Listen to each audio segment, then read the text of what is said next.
Hello and welcome to this Vision Australia webinar entitled Let's Talk About Christmas Carols. I'm Jordie Howell and I'm a music transcriber with Vision Australia. Before we get started, I'd just like to do an acknowledgement to country, just to set the tone. So I acknowledge the traditional owners, the custodians of the land on which we meet today. I acknowledge the leaders, past, present and emerging. As I mentioned, I'm Jordie Howell. I'm a Braille music transcriber with Vision Australia. I've been transcribing for about 14 years. I've taught Braille. I sing professionally both as a soloist and in choirs. I sing with Christchurch South Yarra most regularly, which is a fairly busy suburban church choir in I suppose you'd say inner city Melbourne. And that requires a lot of high turnover of music. So that's why I'm here to talk to you today. And now I'd like to introduce Ria and Rihanna. Hello, I'm Ria and Rihanna. I'm also a transcriber and proofreader at Vision Australia. I haven't worked as long as Jordie. I only started this job last year, but I also sing in choirs. I sing at a church here in central Sydney called Christchurch St Lawrence, which is short for CCSL, and Jordie's church is CCSY. So we have a common thread. Yes, I think we're well matched in that department. It also has a high turnover of music. And I'd just like to mention that if you have any questions during this webinar, you can send your questions to webinar@visionaustralia.org. Once again, it's webinar, which is WEBINAR @visionaustralia.org, and we'll try to answer it during the webinar or afterward. Fantastic. So let's get started. Let's do it. So, Christmas, I know it's Halloween today, but Christmas is just around the corner and soon it will be time to do some caroling. So, Jordie, do you have any plans? I do. They're not completely set in stone yet, but in the last week of December, we have a 9 lessons and carols service, which involves interspersing 9 readings with 9 carols and hymns. Traditionally, it starts with Once in Royal David City at the beginning, but as yet I haven't been told what carols I need to prepare and to transcribe, which is a little bit of pressure, I suppose, that'll happen. There's also another carol service that I'm singing on the first Sunday evening of December with another church. I've been asked to fill in for Evensong that night. And then on Christmas Eve itself, we have a midnight service that starts about 11 and probably will finish about 12:30 or so. And then we have to be back again at 9 a.m. for a 10 a.m. service on Christmas morning, and then that's it. But I know that other things will come up. I have a wedding this coming Saturday. I don't know what the repertoire is for that. So this time of year is fairly fast moving and a little bit last minute on occasion. So that's my very rough plan at the moment. Yeah, fast and furious indeed. Yes. Have you ever been that soprano who was asked to start Once in Royal David City? I have, quite a number of times. It's always nerve-wracking. It doesn't matter how old you are. I feel like it's one of those things that you just can't get over, the nerves. Especially when you sing it confidently in F major and then the organist comes in G major. It's never a good thing. Oh. And I suppose another horror story is when you get a mouthful or a lungful of incense just before you sing that first. Oh, yeah, I know that feeling well. Yeah, definitely. So, Ria, I wanted to ask you about your favourite Christmas carols, Ria. Do you have any favourite Christmas carols? I do indeed. In fact, I had to sing it quite recently. So we usually do it on Christmas Eve, but I was asked to sing it at the end of September this year, and I had to dig it out of my a file in my vast music collection called Midnight Service 2013. It's called It Came Upon the Midnight Clear. I can sing it for you if you like. Ah, that's a beautiful carol. It came upon the midnight clear, that glorious song of old. Oh, that's pretty. Angels bending near the earth to touch their harps of gold, etc. That's lovely. I hope you get a chance to sing it again this year. You think it'll be programmed? I hope so. Like you, I don't know completely what I'm doing yet, but I know that we have an Advent Carol service. Mm-hmm. We also have a Christmas Eve service and also Christmas morning. I don't know if we have lessons and carols or not, because I've only been with CCSL for my first Christmas. But in my previous choir that I was in for 8 years, we always had 9 lessons and carols. We also had daytime carol concerts and all things caroling, and mince pies afterward usually. I quite like the fruitcake and champagne that happens after some of those nine lesson and carol services as the best part. Yeah, I personally found mince pie a bit too heavy, but fruitcakes is the champagne's good. A welcome. Yes, or the white Christmas. Always good, especially when it's so hot, like 38 degrees or something. Yeah, it's hard to sing upon a midnight clear when it's talking about snow and things like that. Yeah, luckily I've never been asked to sing in the bleak midwinter. No, it wouldn't be very good programming. But it sounds like that you and I have very similar Decembers planned, I think. Yeah, absolutely. Just have to stand by and be ready when the list comes. Yeah, so my favourite carol is Lo, He Comes with Clouds Descending, which is sort of an Advent carol. But the nice thing about it, it's got choir 1 and choir 2 in the last verse where the congregation sings, Lo, He comes with clouds descending. A bit far slower than that. And then everyone else, choir 2 has a lovely descant that is about an octave higher than that. Oh, I don't think we've ever done it like that. I've done it as a hymn more like rather than a carol. Yeah, it's good. Very good. So, I'm just wondering, Jordie, what's the most obscure carol you've done? Because surely, like you must have done a lot of carolings in your life. Yes. The most obscure one actually happened last year and was quite a process. So I thought I'd like to talk about that. It was called Bethlehem Without a Sound, and it was commissioned by Christchurch, South Yarra, by a young composer called Daniel Riley, who's Melbourne-based.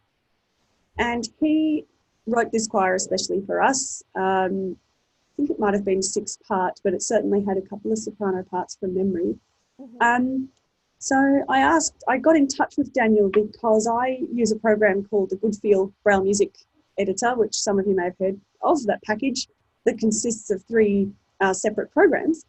And Daniel was able to send me the music XML file, which is a text-based file of print music. And then I was able to convert that myself into Braille.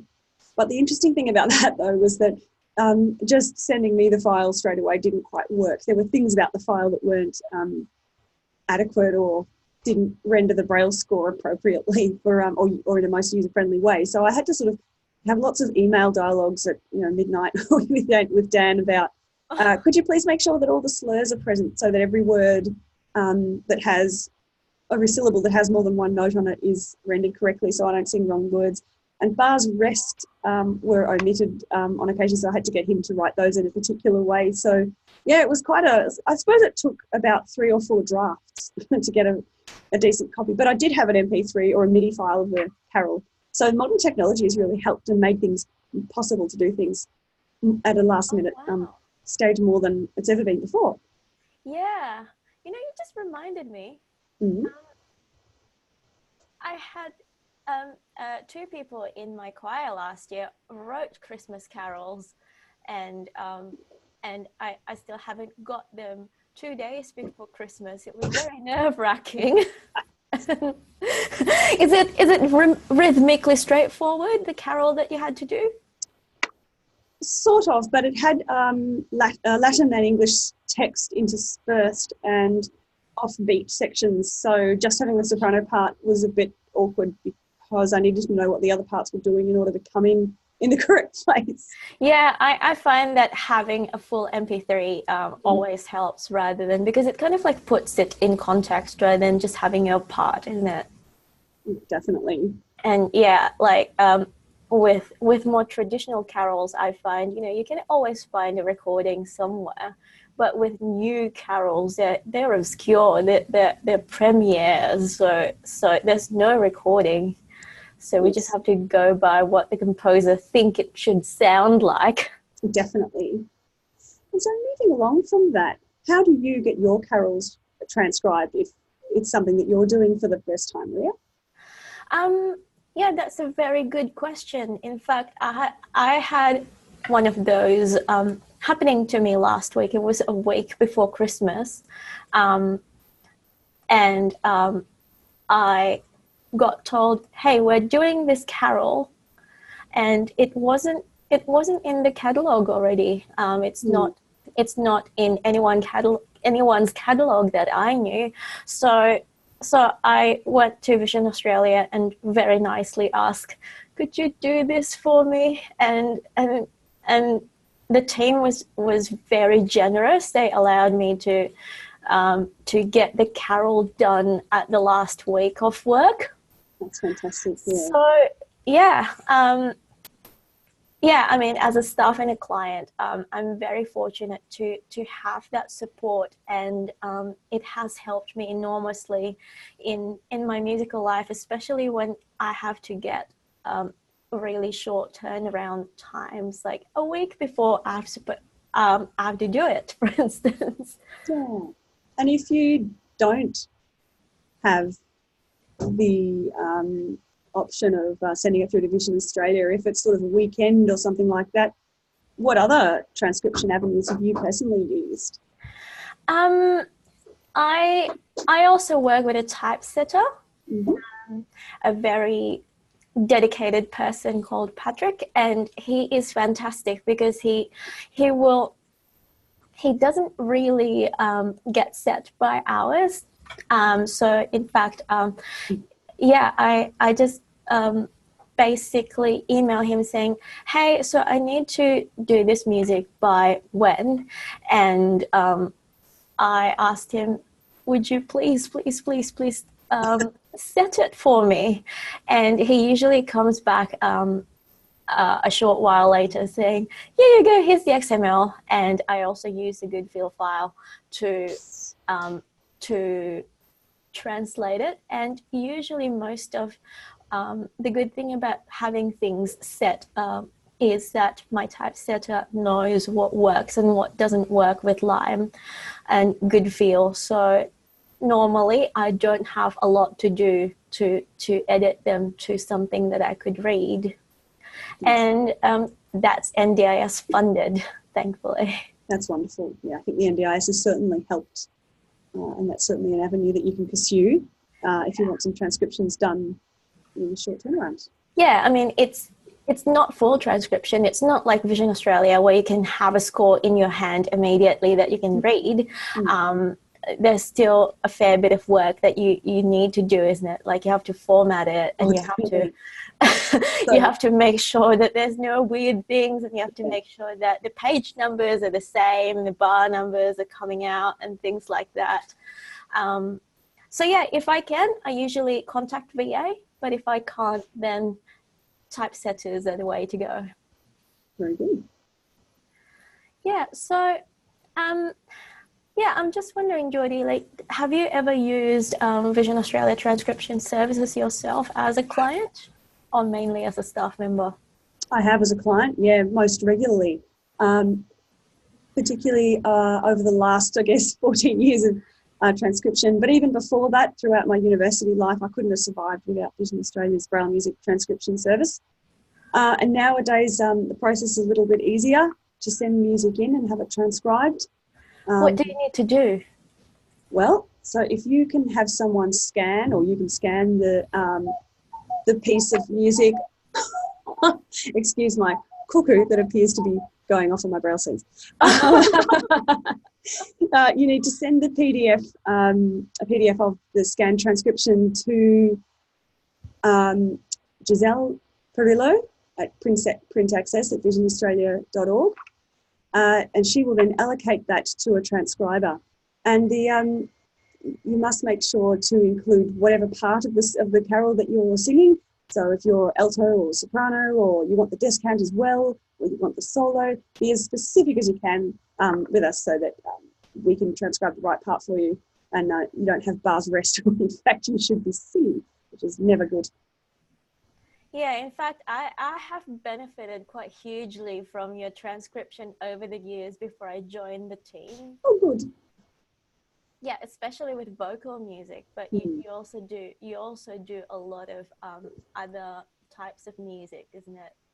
Yes, we've done a lot of Braille music theory textbooks, piano work, orchestral scores, arias, pop songs, a lot of stuff. And the Vision Australia Music Catalogue, if you do look that up, there's a lot of work that's been contributed by our wonderful John Shute, our transcriber, who sadly is no longer with us, but who transcribed music for the National Braille Music Camps for many years, and for many of us around the country as a freelance transcriber. So his work was really accurate and really user-friendly, because he did exactly what the client wanted, which is wonderful. And sometimes in the wee hours of the morning.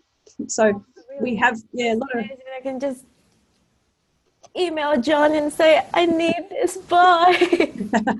Yes. And then we also have some contributions from RNIB, the catalogue in the UK, and also Canada, I believe, files there. So our catalogue is quite rich with a lot of repertoire. Yeah, well, I just wanted to mention that you can definitely get your carols transcribed free of charge at Vision Australia, thanks to a funding by the Department of Social Services, which allow our clients to basically request up to 360 print pages. So that's more like a whole book, or a couple of books of carols of things that haven't been transcribed before.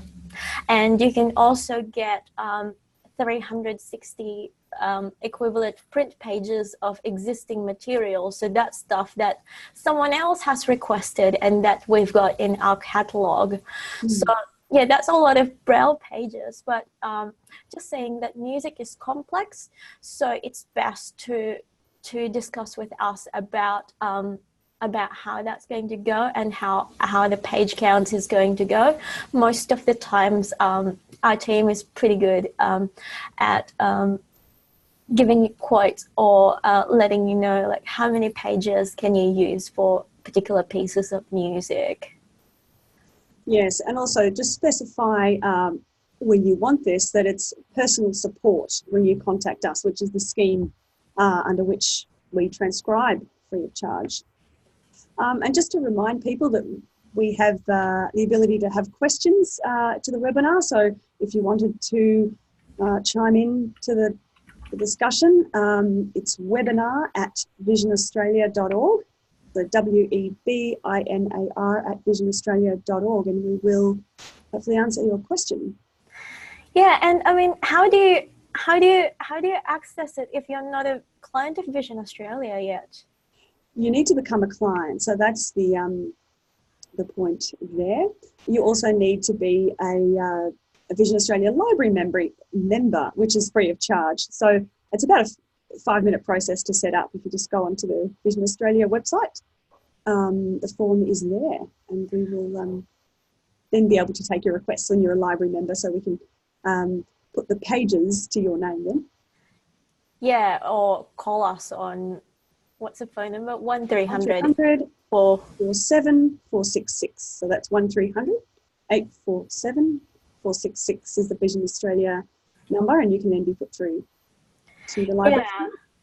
Yeah. As to how do we get in? How can you get in touch with us directly? Well, our contact person for all things Braille music is Giselle Perillo, and her direct phone number, if you're a Vision Australia client and a library member is 9334-3526. So that's 9334-3526. And don't forget to kind of specify whatever it is that, if you know it in advance. For instance, if you're singing soprano 2 or soprano 1 or bass 1 or bass 2, or if you're playing the piano or whatever it is that you know about the music that you're requesting, that would help us enormously to speed up that process of transcribing it, because music is a very complex document. It takes about a quarter of the time to transcribe one part, but it takes about 4 times as long to transcribe the whole piece of music, isn't it, Jordie? Oh, definitely. And some people, though, if you're conducting a choir, it may be that you want the whole score brailled, and that's absolutely fine too. If you want it part by part, so the soprano on one page, the alto on the next page, that's great. Or if you want it as a score, so that you can see where the altos enter, the sopranos, the tenors, the basses, we do provide that service as well. If you've got a vocal group and you want to go around caroling, you might need to see where everyone enters. We've brailled quite a number of scores as well. Oh, yeah. Yeah. Yeah, that would be such a fun idea, just to go caroling with I know, with braille books. I'd love to do that. Oh, I wish we lived in the same town. I know, it would be so fun. Just a note with Giselle's phone number that it's a 02 before the number. It's a Sydney-based number. So 029334-3526. Sorry, I'm a Sydney-sider. I take these things for granted. As a Melburnian, I'll forgive you this once. And I'm just going to also mention that you can send the music as a PDF or as other types of formats as well. In fact, we would like to welcome music XML files that you can send. So if you know the composer, or if your choir has an electronic arrangement of it. For instance, if somebody in the choir said, well, let's do this arrangement by Joe in the tenor section. So Joe has got Sibelius files that he has arranged for the choir. We can process that kind of file, that kind of information as well here. So that's quite a new technology, and we're still developing that side of it. But yeah, we'd welcome those kind of electronic files to be processed here. And in fact, that would also speed up our transcription process. We have had quite a lot of success using XML files and sometimes finding files online. Often for quite advanced piano scores. So as a transcriber, we sometimes need to add in things like fingering and pedaling and articulation, such as accents and staccatos and tenutos. But we have had quite a lot of success with finding those files, with importing them into Goodfeel, and getting a pretty reasonable result. You obviously have to proofread it. Then it's certainly not a straightforward automated process as it is for text, which can be a little bit quicker. But it certainly does take time, I guess, from the proofreading end, doesn't it, Ria? Yeah, absolutely. But at least it cuts the time by half, because all you have to do is just proofread rather than setting it from scratch and then proofread it. Yes. There's no question that's been coming in so far. So I'm just wondering, Jordie, before we continue, if there's an email address that we can also use to send files to. Yes, there is, and it's printaccess@visionaustralia.org. So it's all one word. And I'll just making sure that I'm giving you the correct address, which I am. Yeah, printaccess@visionaustralia.org.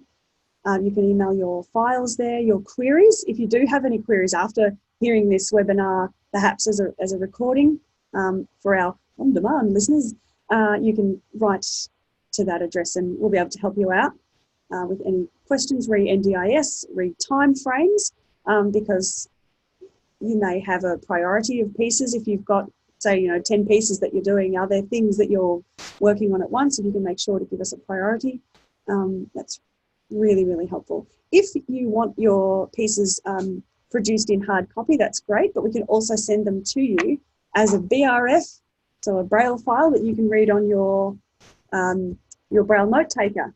And I must say, I use my note taker extensively in rehearsals when I'm often taking my own notes, or if it is that I need to learn a descant quickly, I can Braille it out from someone's playing, things like that. But yeah, if you want a BRF file or a hard copy, just let us know what your requirements are. Yeah, I was sight reading on my Braille note taker last night. And how did that go? It was all right when it was in crotchets, but then it kept changing to this weird time signature. It was a mass by a composer called Guerrero, and yeah, like sometimes it works, sometimes it doesn't. But it's good to still be able to participate with the choir in that way.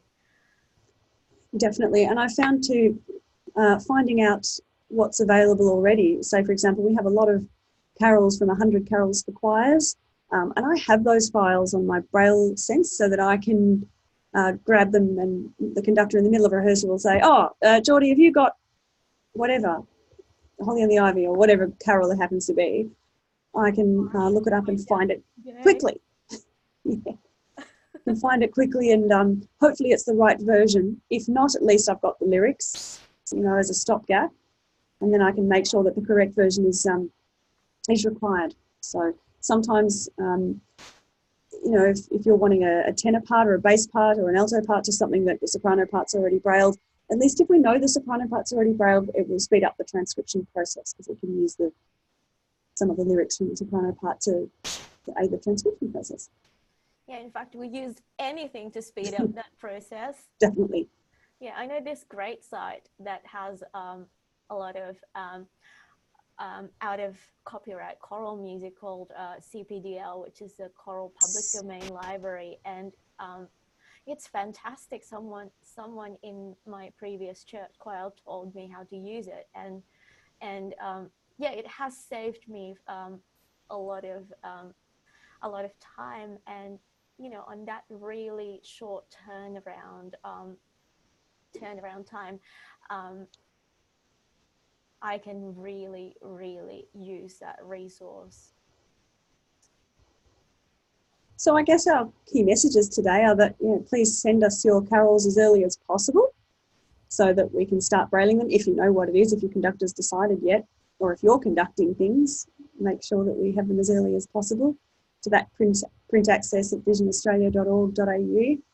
Not .au, sorry, that was just a mistake. The tongue.